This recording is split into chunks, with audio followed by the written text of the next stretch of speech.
The poem of the man God, the second year of the public life. Chapter 291, at Bozrah, 1st of October, 1945. Bozrah looks very dull in the morning mist, both because of the season and because the town is closed in its narrow streets. It looks dull and dirty. The apostles, who have come back from their shopping at the market, are talking about it. Hotel practice in those days and in such places is so utterly antiquated that one has to see to one's victuals. Innkeepers obviously do not want to lose any money, so they only cook what customers bring them, and let us hope that they do not steal any of that. Or, at most, they buy food for customers or sell them what they have in stock, working as butchers if necessary, preparing poor lambs to be roasted. Peter does not like buying from the innkeeper and is now squabbling with him. The man, with a rather roguish face, goes to the point of insulting the apostle, calling him Galilean, while Peter answers back, pointing to a little pig, which the host has just slaughtered for some guests. I am a Galilean and you are a pig, you pagan. I would not stay in your stinking inn for 1 hour if it depended on me, you thief and he adds here a very clear epithet, which I leave in my pen. I realize that between the people of Bozrah and the Galileans, there is one of the many regional or religious incompatibilities of which Israel, or rather Palestine, was full. The host shouts louder. If you were not with the Nazarene, and I were not better than your filthy Pharisees who hate him without any good reason, I will wash your face with the blood of the pig, so that you would have to get out of here and rush to purify yourself. But I respect him, whose power is known. And I tell you that notwithstanding all your fuss, you are sinners. We are better than you are. We do not lay snares, neither do we betray. You are a lot of unfair traitors and rascals, and you do not even respect the few holy people among you. Who are you calling traitors? Us? In God's truth, Peter is furious and is about to break upon the man, when his brother and James hold him back, and Simon Zealot intervenes with Matthew. But Peter's wrath is abated not so much by their intervention as by the voice of Jesus, who appears at one of the doors and says, You now, Simon, will be quiet, and you too, man. Lord, this man was the first to insinuate and threaten. Nazarene, I was offended first. He and I. The two culprits cast blame on each other. Jesus comes forward seriously and calmly.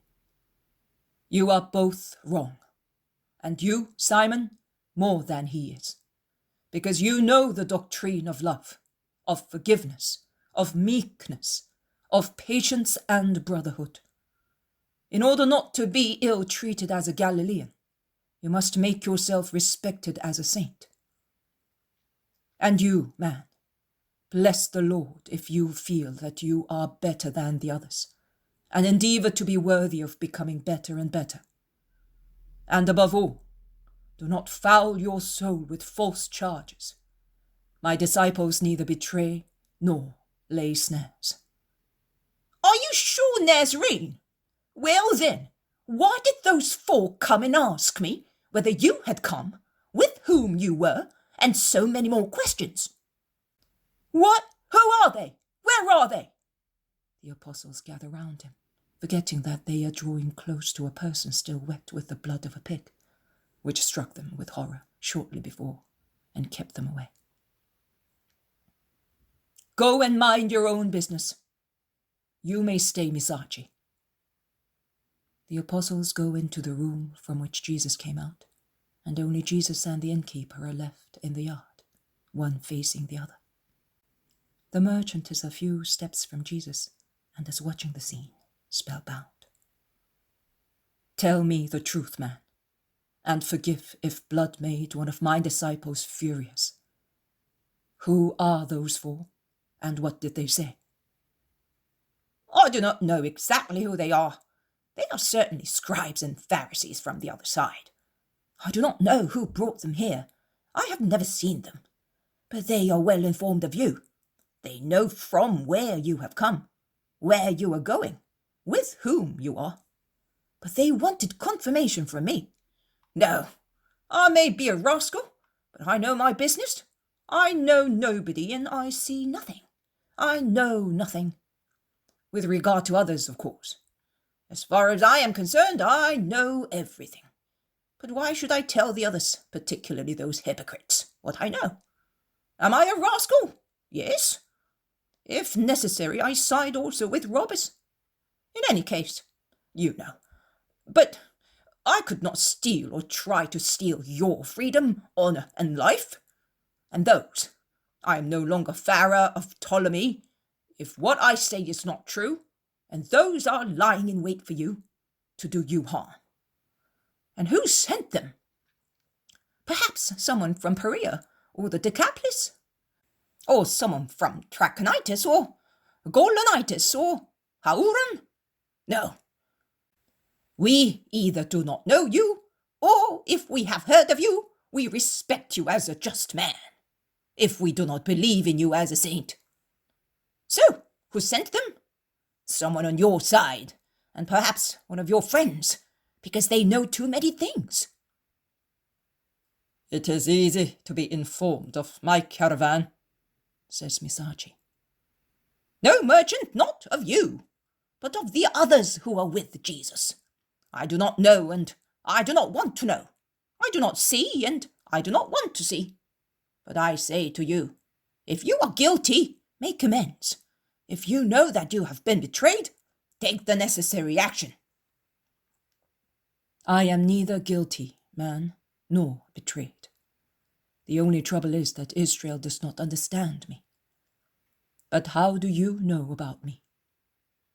Through a boy, a mischievous boy who had a bad reputation at Bozrah and Arbela. Here, because he came here to commit his sins. There, because he dishonored his family. Then he became converted and more honest and a just man. And he passed by with your disciples, a disciple himself, and is waiting for you at Arbela to honour you with his father and mother. And he tells everybody that you changed his heart through his mother's prayers. If this region ever becomes a holy one, Philip of James will have the merit of having sanctified it. And if there is anyone who believes in you in Bozrah, it is due to him. Where are the scribes now, who came here? I don't know. They went away because I told them that I had no rooms for them. I had them, but I did not want to give hospitality to snakes and thus have them close to the dove. They are certainly in this area. Be careful. Thank you, man. What is your name? Far. I did my duty. Remember me. Yes, and you must remember God and forgive my Simon. The great love he has for me at times blinds him. No harm. I offended him as well. But it hurts to be insulted. You do not insult. Jesus sighs. He then says, Will you help the Nazarene? If I can. I would be glad to speak from this yard. And I will let you speak. When? Between the 6th and the 9th hour. Go wherever you want and do not worry. Bozrah will know that you are going to speak. I will see to it. May God reward you for it. And Jesus smiles at him, a smile which is already a reward. He then goes to the room where he was before. Alexander Misachi says, Master, will you smile at me as well, like that? I am also going to tell the citizens to come and listen to the bounty which is speaking. I know many. Goodbye. May God reward you too. And Jesus smiles stares at him. He enters the room. The women are around Mary, whose face is sorrowful, and she gets up at once and goes towards her son. She does not speak. Her whole attitude is uncertainty. Jesus smiles at her and replies to her, saying to everybody, "Be free by the 6th hour. I will speak here to many people. In the meantime, go, everybody, with the exception of Simon Peter, John, and Amastius. Go and announce me and give plentiful alms." The apostles go away. Peter slowly approaches Jesus, who is near the women, and asks, "Why did you not send me as well?" "When one is too impulsive, one stays at home, Simon." "Simon, when will you learn to be charitable to your neighbor? For the time being it is a burning flame, but only for me. It is a straight and stiff blade, but only for me. Be mild, Simon of Jonah." "You are right, master. Your mother has already reproached me, as she knows how to, but without hurting. But it penetrated right into me. But reproach me as well, but do not look at me so sadly." Be good. Syntyche, I would like to speak to you privately. Come up to the terrace. Will you come as well, mother? And on the rustic terrace, which covers one wing of the building, in the sunshine which warms the air, walking slowly between Mary and the Greek woman, Jesus says, "Tomorrow we will part for a little while. When near Arbela, you women with John of Endor will go towards the Sea of Galilee and will continue together as far as Nazareth. But as I do not want to send you by yourselves with an almost disabled man, I will get my brothers and Simon Peter to accompany you. I can foresee that there will be some reluctance to separate, but obedience is the virtue of the just. When you go through the country over which Cusa watches in Herod's name, Johanna can find some more people to escort you on the rest of the way. You will then send back Alphaeus' sons and Simon Peter. But the reason why I asked you to come up here is as follows. I want to tell you, Syntyche, that I have decided for you to stay for some time in my mother's house. She already knows. John of Endor and Marciam will be staying with you. Stay there willingly, perfecting yourself more and more in wisdom. I want you to take great care of poor John. I am not saying this to my mother, because she does not need any advice. You can understand John and sympathize with him, and he can do you much good, because he is an experienced master. I will come later, quite soon, and we will often meet. I hope to find you wiser and wiser in the truth. I bless you particularly, Syntyche.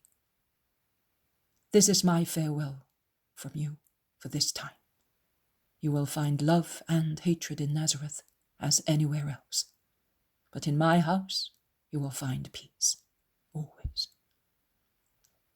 Nazareth will ignore me, and I will ignore Nazareth. I will live nourishing myself with the truth, and the world will be nothing to me, Lord. Very well. You may go, Syntyche, and do not mention it to anybody for the time being. Mother, you know, I trust these dearest pearls of mine to you. While we are in peace among ourselves, Mother, let your Jesus refresh himself in your caresses. How much hatred, son! How much love! How much bitterness, my dear Jesus! How much sweetness! How much incomprehension, my son! How much comprehension, Mother! Oh, my darling, my dear son! Mother, joy of God and mine, Mother. They kiss each other and remain together on the stone bench against the low terrace wall. Jesus embracing his mother, a loving protector. Mary reclining her head on her son's shoulder, her hands in his. Happy. The world is so distant, buried in the waves of love and faithfulness.